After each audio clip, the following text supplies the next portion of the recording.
سورہ آل عمران 200 آیات اور 20 رکوعات پر مشتمل یہ مدنی سورہ ہے۔ ہجرت کے بعد مختلف اوقات میں نازل ہوئی ہے۔ اس کا نام آل عمران علامتی طور پر رکھا گیا ہے کیونکہ اس کی آیت نمبر 33 میں آل عمران کا ذکر کیا گیا اور بتایا گیا ہے کہ اللہ تعالیٰ نے آدم، نوح اور ابراہیم علیہ السلام اور آل عمران کو دنیا والوں پر فضیلت دے کر منتخب فرمایا ہے۔ اس سورہ کا وہ حصہ جس میں عیسائیوں کے باطل عقائد و نظریات اور متعلقہ واقعات سے بحث کی گئی ہے 9 ہجری میں نازل ہوا، جب نجران کے عیسائیوں کا وفد نبی صلی اللہ علیہ وسلم کی خدمت میں حاضر ہوا تھا۔ ان کی ہٹ درمی کی روش پر ان کو دعوت مباہلہ بھی دی گئی، جس کا آیت نمبر 61 میں ذکر ہے۔ اس سورہ میں غزوہ احد کے واقعات و حالات پر جامع و مؤثر تبصرہ ہے۔ اس کے پس منظر میں ایمان والوں کو کچھ کوتاہیوں کی نشاندہی کر کے اصلاحی احوال کی تلقین کی گئی ہے اور اس بات کا احساس دلایا گیا ہے کہ اللہ تعالیٰ نے ان کو بہترین امت بنایا ہے، لہذا وہ اپنے اندر اس منصب کے مطابق اوصاف پیدا کریں اور پچھلی قوموں کی دنیا پرستی اور زوال پذیری پر اللہ تعالیٰ کا جو عذاب آیا اس سے عبرت حاصل کریں اور ان کی روش اختیار کرنے سے بچیں۔ آخرت کی کامیابی ہی کو حقیقی کامیابی سمجھیں۔ جنت میں شہداء کو جو آسائشیں میسر ہیں ان کا ذکر کر کے بتایا گیا کہ ان نعمتوں کے چاہنے والے تو مجاہدوں کی طرح زندگی گزارتے ہوئے شہادت کی موت ہی کو کامیابی سمجھتے ہیں۔ سورہ کے شروع اور آخر میں اللہ تعالیٰ کی وحدانیت کو مؤثر اور مدلل انداز میں بیان کیا گیا ہے اور بتایا گیا ہے کہ دعوت حق پر آمنا کہنے والے کیسے صاحب بصیرت و فراست اور اعلیٰ اوصاف کے حامل ہوتے ہیں۔ اعوذ باللہ من الشیطان الرجیم، پناہ مانگتا ہوں میں اللہ کی شیطان مردود کے شر سے۔ بسم اللہ الرحمن الرحیم، شروع اللہ کے نام سے جو بڑا مہربان نہایت رحم فرمانے والا ہے۔ الف لام میم، الف لام میم، حاشیہ نمبر 1۔ یہ حروف مقطعات ہیں، یعنی علیحدہ کیے ہوئے حروف، یہ الگ الگ پڑھے جاتے ہیں۔ قرآن و صحیح احادیث میں ان کا معنی و مفہوم نہیں بتایا گیا، لہٰذا ان کی تعویل کرنے کی کوشش نہیں کرنی چاہیے۔ تفصیل کے لیے ملاحظہ فرمائیے سورہ بقرہ حاشیہ نمبر 1۔ اللہ لا الہ الا هو الحی القیوم، اللہ ہی معبود ہے، اس کے سوا کوئی معبود نہیں، وہ زندہ ہے اور سب کو قائم اور تھامے رکھنے والا ہے۔ حاشیہ نمبر 2۔ توحید باری تعالیٰ پر ایمان کی اقرار کا لازمی تقاضا ہے کہ ہر قسم کے شرک کا پوری طرح رد کر دیا جائے، چنانچہ آیت میں لفظ اللہ کے فوراً بعد لا الہ الا ہو کہہ کر غیر اللہ کی الوہیت و ربوبیت کے نظریے کی جڑ کاٹ دی گئی ہے اور اللہ تعالیٰ کی ذات و صفات، علم و اختیارات اور ہر قسم کے تصرفات میں شرک کا متعلق سد باب کر دیا گیا ہے۔ اس طرح سارے مشرکانہ نظریات باطل قرار دے دیے گئے، خواہ وہ ذات میں شرک یعنی ابن اللہ یا بنت اللہ کی عقائد ہوں، یا نورم من نور اللہ کے عقیدے کے ذریعے نبی صلی اللہ علیہ وسلم کو اللہ کی ذات کا جزو بنانے کا نظریہ ہو۔ علم غیب صرف اور صرف اللہ تعالیٰ کی صفت ہے، کسی نبی یا ولی کو عالم الغیب سمجھنا شرک ہے۔ اللہ کے علاوہ کسی اور کی مشکل کشائی، حاجت روائی کا عقیدہ رکھنا یا کسی نبی یا ولی کے پاس کسی بھی قسم کے مافوق الاسباب دفع و نقصان کے اختیار ہونے کا نظریہ مشرکانہ نظریہ ہے اور ایمان کے سراسر منافی ہے۔ حاشیہ نمبر 3۔ الحی اور القیوم صرف اور صرف اللہ تعالیٰ کی خصوصی صفات ہیں۔ تمام مخلوقات بشمول جن و انس فانی ہیں، صرف اور صرف اللہ تعالیٰ زندہ و جاوید، اول و آخر ہے، ہمیشہ سے ہے اور ہمیشہ رہنے والا ہے۔ وہی تمام مخلوقات کو وجود عطا فرمانے والا، وہی کائنات کو بنانے والا ہے اور وہی اس کو قائم رکھے اور سنبھالے ہوئے ہے۔ تمام موجودات اس کی مخلوق ہیں اور سب اس کے آگے بے بس و بے اختیار اور اس کے محتاج ہیں۔ کوئی اس کا قطعاً شریک و ہمسر نہیں، وہ مختار کل ہے اور کسی کا محتاج نہیں۔ نزل عليك الكتاب بالحق مصدقا لما بين يديه وأنزل التوراة والإنجيل، اس نے حق کے ساتھ اس کتاب کو آپ پر نازل فرمایا ہے جو پہلے سے موجود کتابوں کی تصدیق کرنے والی ہے، اور اسی نے تورات اور انجیل کو نازل کیا ہے۔ حاشیہ نمبر 4۔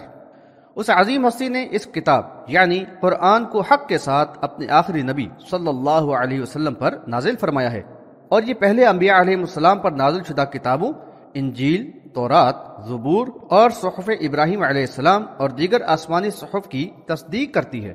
یہ بات یاد رہے کہ قرآن سابقہ کتابوں کی تصدیق کرتا ہے کہ وہ منزل من اللہ ہیں، اور تورات و انجیل وغیرہ کے انہی حصوں کی تصدیق کرتا ہے جو غیر محرف یعنی اصل حالت میں باقی ہیں۔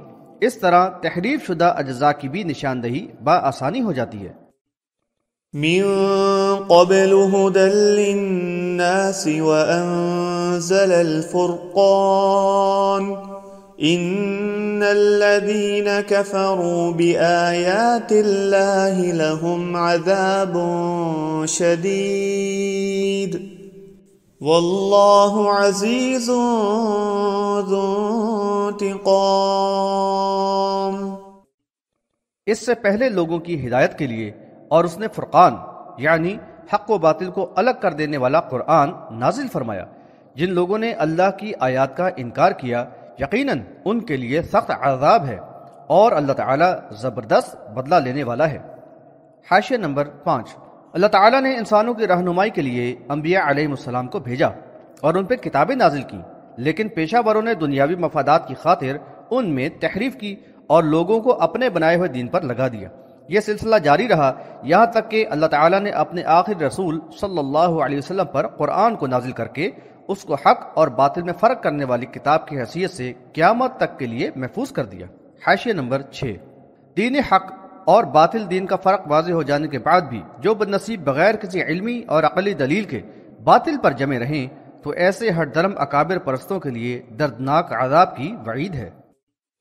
ان اللہ لا يخفى عليه شيء في الارض ولا في السماء۔ بلا شبہ اللہ سے کوئی چیز بھی پوشیدہ نہیں، نہ زمین میں اور نہ آسمان میں۔ حاشیہ نمبر 7۔ اللہ تعالیٰ کے علم، اس کی قدرت و حکمت کا ایک بیان ثبوت یہ کائنات اور اس کا وسیع نظام ہے۔ اس عظیم کائنات کے خالق اور مدبر سے بھلا کوئی چیز کیسے پوشیدہ ہو سکتی ہے؟ وہی عالم الغیبی والشہادہ ہے، ذرات سے لے کر افلاک تک کوئی شے اس سے مخفی نہیں۔ وہ علیم ہے، لطیف و خبیر ہے، وہ دلوں کے حال سے بھی باخبر ہے۔ هو الذي يصوركم في الأرحام كيف يشاء لا إله إلا هو العزيز الحكيم۔ وہی ہے جو رحم مادر میں جس طرح چاہتا ہے تمہاری صورتیں بناتا ہے، اس کے سوا کوئی معبود نہیں، وہ زبردست و حکمت والا ہے۔ حاشیہ نمبر 8۔ اس علیم و حکیم ہستی نے ہی تمام مخلوقات کو اکیلے پیدا کیا ہے، اور وہی انسانوں کی صورت گری اپنی مرضی و منشا اور حکمت سے کرتا ہے۔ اس کی حکمت اور قدرت کاملہ کا یہ عظیم کارنامہ ہے کہ کھربوں انسانوں کی شکلیں ایک سے تخلیقی عمل کے بعد نقوش اور خد و خال میں بالکل مختلف ہوتی ہیں۔ بلا شبہ انسان کا وجود اور اس کا نظام اس خالق کی عظیم قدرت و حکمت کا بیان ثبوت ہے۔ وہ اس لحاظ سے بھی یعنی اور ہر لحاظ سے لاسانی اور لا شریک ہے۔ رہے بناوٹی معبود اور شرکا تو وہ سارے اکٹھے ہو کر ایک مکھی بھی پیدا نہیں کر سکتے۔ بحوالہ سورۃ الحج آیت نمبر 73۔ کجا یہ کہ اربوں کھربوں انسانوں کی تخلیق کریں۔ هو الذي أنزل عليك الكتاب منه آيات محكمات هن أم الكتاب وأخر متشابهات فأما الذين في قلوبهم زيغ فيتبعون ما تشابه منه ابتغاء الفتنة وابتغاء تأويله وما يعلم تأويله إلا الله والراسخون في العلم يقولون آمنا به كل من عند ربنا وما يذكر إلا أولو الألباب۔ وہی ہے جس نے اے نبی صلی اللہ علیہ وسلم تم پر یہ کتاب نازل کی ہے، اس میں محکم آیات ہیں، وہی کتاب کی اصل ہیں، اور اس میں دوسری متشابہ آیات بھی ہیں۔ پس جن لوگوں کے دلوں میں کجی ہے وہ متشابہ آیات کے پیچھے پڑ جاتے ہیں تاکہ اس طرح فتنہ اٹھائیں اور اس کا مفہوم تلاش کریں، حالانکہ اس کا مطلب اللہ کے سوا کسی کو بھی نہیں معلوم۔ اور جو یعنی دین کا پختہ علم رکھنے والے ہیں وہ تو یہی کہتے ہیں کہ ہم اس پر ایمان لے آئے، یہ سب ہمارے رب کی طرف سے ہی نازل ہوا ہے، اور نصیحت تو عقل والے ہی قبول کرتے ہیں۔ حاشیہ نمبر 9، محکم یعنی مضبوط وہ آیات ہیں جن میں کوئی ابہام نہیں، جو خود واضح ہیں اور ان کا مفہوم قرآن و حدیث میں بیان کر دیا گیا ہے۔ ایمان، عقائد و احکامات کی تمام باتیں محکم آیات ہی کے اندر ہیں، اور یہ انسان کی ہدایت کے لیے کافی ہیں۔ حاشیہ نمبر 10، متشابہ وہ آیات ہیں جن کے معنی و مطالب واضح نہیں اور قرآن و حدیث میں بھی ان کی وضاحت نہیں کی گئی، لہذا ان کی تعویل و تفصیل کی کھوج لگانے سے منع کیا گیا ہے۔ صحیح بخاری میں ام المؤمنین عائشہ رضی اللہ عنہا کی روایت ہے کہ نبی صلی اللہ علیہ وسلم نے یہ آیت تلاوت کی اور فرمایا کہ جب تم ان لوگوں کو دیکھو جو قرآن کی متشابہ آیات کی کھوج میں لگے رہتے ہیں تو سمجھ لو کہ اللہ تعالیٰ نے اپنی کتاب میں انہی کا ذکر فرمایا، پس ان سے بچے رہو۔ بحوالہ بخاری کتاب التفسیر۔ قرآن و حدیث میں ایسے فتنہ اٹھانے والے لوگوں سے بچنے اور دور رہنے کی ہدایت کی گئی ہے۔ یہ بات یاد رہے کہ محکم و متشابہ کے تعین کا دار و مدار کسی کی ذاتی تحقیق پر نہیں، جیسا کہ احبار و رہبان کا انداز ہے۔ قرآن و صحیح احادیث اس کے لیے کافی ہیں، البتہ احبار و رہبان اپنے عقائد کے دفاع کے لیے متشابہ آیات اور ضعیف و موضوع روایات کا سہارا لیتے ہیں۔ حاشیہ نمبر 11، اس طرح قرآن میں محکم اور متشابہ آیات کے ذریعے صحیح علم والے دانش مندوں اور گمراہی کا ذوق رکھنے والے کج فکری کا شکار لوگوں کا فرق بتا دیا گیا ہے۔ ترمذی میں عائشہ رضی اللہ عنہا سے روایت ہے، بیان کرتی ہیں کہ میں نے نبی صلی اللہ علیہ وسلم سے اللہ تعالیٰ کے اس قول کے بارے میں پوچھا، فَأَمَّا الَّذِينَ فِي قُلُوبِهِمْ زَيْغٌ، تو آپ صلی اللہ علیہ وسلم نے فرمایا کہ اے عائشہ جب تم انہیں دیکھو تو پہچان لو۔ آپ نے یہ بات 2 مرتبہ کہی۔ بحوالہ ترمذی ابواب تفسیر القرآن۔ اس کے برعکس سلیم الفطرت اور راسخ العلم لوگ ان آیات کو منزل من اللہ سمجھتے ہوئے ان پر ایمان رکھتے ہیں، لیکن ان کی تعویل کی کوشش نہیں کرتے۔ آج انہی آیات کے معانی و مطالب تلاش کیے جاتے ہیں، جیسا کہ حروف مقطعات و دیگر آیات کے معنی شاہ ولی اللہ نے خیر کثیر نامی کتاب میں بیان کیے ہیں۔ اسی طرح جلال الدین سیوطی نے الاتقان میں اس حوالے سے من گھڑت تشریحات بیان کی ہیں۔ ربنا لا تزغ قلوبنا بعد إذ هديتنا وهب لنا من لدنك رحمة إنك أنت الوهاب۔ اے ہمارے رب، ہدایت دینے کے بعد ہمارے دلوں میں کجی پیدا نہ کرنا اور ہمیں اپنی خاص رحمت عطا فرمانا، بے شک تو خوب دینے والا ہے۔ حاشیہ نمبر 12، یہ فکر آخرت رکھنے والے سلیم الطبع انسان کے دل کی آواز ہے۔ یہ کارگاہ حیات انسانوں کے امتحان اور آزمائش کے لیے مزین کر دی گئی ہے، اور ان کا دشمن شیطان لعین پیچھے لگا ہوا ہے، اور اس پرفتن ماحول میں گمراہی کا خطرہ ہر وقت درپیش ہے۔ اب جن کے دلوں میں ایمان کی قدر ہے تو آخرت کی پیشی اور یوم حساب کا خوف ان کے اندر اس احساس کو ہر وقت تازہ رکھتا ہے کہ کہیں قدم نہ ڈگمگائیں کہ گمراہی کی طرف چل پڑیں اور ایمان کی نعمت سے ہی محروم کر دیے جائیں۔ چنانچہ مخلص مومن پورے شعور اور خلوص کے ساتھ ہر دم اپنے رب کی پناہ میں رہنے ہی میں عافیت سمجھتا ہے، اسی لیے دل کی گہرائی سے یہ التجا کی جا رہی ہے۔